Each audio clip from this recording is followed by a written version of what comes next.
Little by little, almost imperceptibly, diplomatic rhetoric between Canada and the United States is turning into an economic storm whose scale is difficult to overestimate. At first, it looked like just another round of mutual reproaches and tariffs, which both countries had been exchanging since the times of the North American Free Trade Agreement. But now, the situation is rapidly moving beyond the framework of familiar trade conflicts. Several respected publications, from Bloomberg to the Globe and Mail, have almost simultaneously reported on a step Ottawa is preparing, which could become a shock not only for Washington, but for the entire global economy. According to sources in the Canadian government and in diplomatic circles at the United Nations, Canada is preparing unprecedented measures: a ban or sharp restriction on potato supplies to the United States, and the introduction of gigantic tariffs on all American potatoes, including seed material and processed products. For a country where the potato has become not just a product but part of the national fast food culture, this is a blow to the very heart. Potatoes are the foundation of the fast food industry, which means the main victims of these sanctions are McDonald's, Burger King, Wendy's, KFC, and hundreds of chain and local restaurants. As the Wall Street Journal notes, it is precisely French fries that are the key product without which the image of classic American fast food is impossible. Every year, the United States consumes more than 19 million tons of potatoes, and almost one-third of this volume is directly or indirectly tied to imports from Canada, the largest supplier of high-quality varieties for processing. Journalists at Politico, citing sources in the White House, write, "Trump is personally concerned that McDonald's and other corporations will not be able to maintain prices amid the restrictions. This will hit not only business, but also electoral ratings. The American economy is extremely sensitive to symbols. One cannot underestimate the consequences of a French fry shortage, a product that has become an inseparable part of the American way of life. Imagine a voter who comes to McDonald's and sees a sign saying, 'French fries temporarily unavailable.' For an ordinary person, this is far more tangible than diplomatic games or stock market statistics. The history of the conflict goes back to recent months. Donald Trump, upon returning to the White House, began a large-scale revision of all trade agreements with his closest neighbors. The first targets were Canadian metals, dairy products, and pharmaceuticals. In response, Ottawa spoke of a search for new markets and the inadmissibility of dependence on the whims of a single president. But the real escalation began after the United States introduced new restrictions on Canadian lumber exports and raised tariffs on agricultural goods. Then, Prime Minister Mark Carney, speaking at a closed parliamentary session, said, "If America continues to use trade as a weapon, we will be forced to respond in the same way." It now becomes clear that these words were not just a warning, but a real plan of action. Canada's strategy is striking in its scope. According to the Financial Post, Ottawa is actively negotiating with the world's main potato suppliers: the Netherlands, Germany, India, and even China. The goal is to create a kind of potato coalition that will prevent the United States from quickly reorienting supplies. According to Bloomberg, at the latest meeting of the Ministers of Agriculture of Canada and India, the creation of a joint fund to support exports was discussed, with the goal of completely excluding American intermediaries. Reuters writes that Germany is ready to conclude long-term contracts with Canada for the supply of processed potatoes to Europe, which will strengthen Ottawa's position in global trade and further weaken Washington's influence. The blow to the fast food industry could be catastrophic.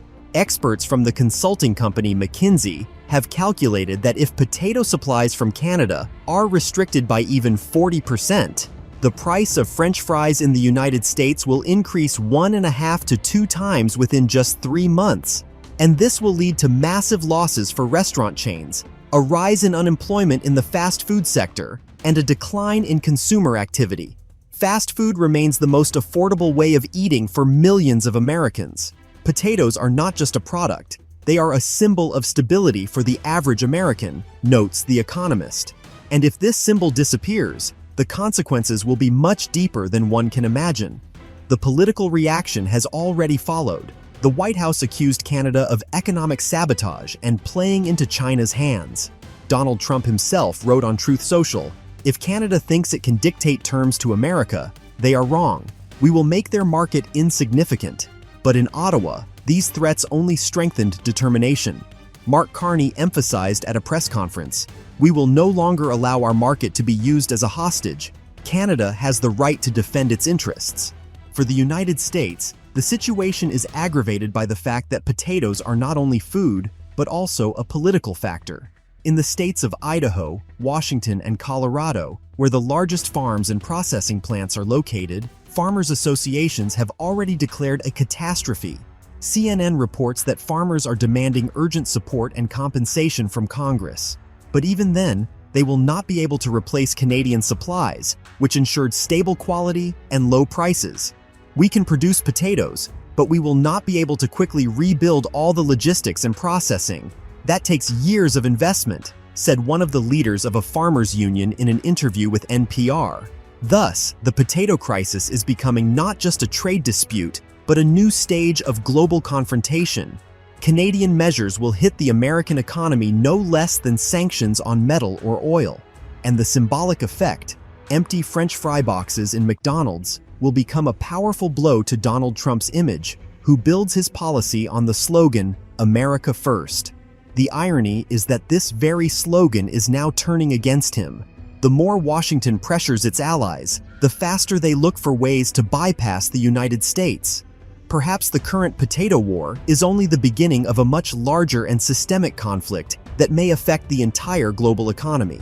And if analysts are not mistaken, by the end of the year, the world will witness a new era of trade wars, where not only metals and technologies will be at stake, but also the simplest food products. At first glance, it may seem that this is only about potatoes, a product that lies in every supermarket. But in reality, this simple crop has become one of the most important elements of the global food economy. A key example is the fast food industry. McDonald's, the largest fast food chain in the world, purchases millions of tons of potatoes every year, and it is not just any potato. Special varieties are needed with high starch content and minimal moisture, so that after frying, each fry remains crispy on the outside and soft on the inside.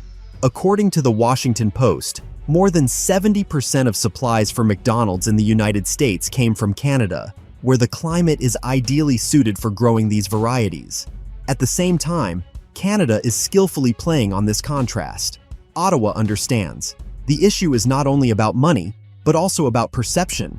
And that is precisely why Prime Minister Mark Carney, according to CBC, stated in a closed circle, "We must show Americans that their vulnerability is not oil and not gas.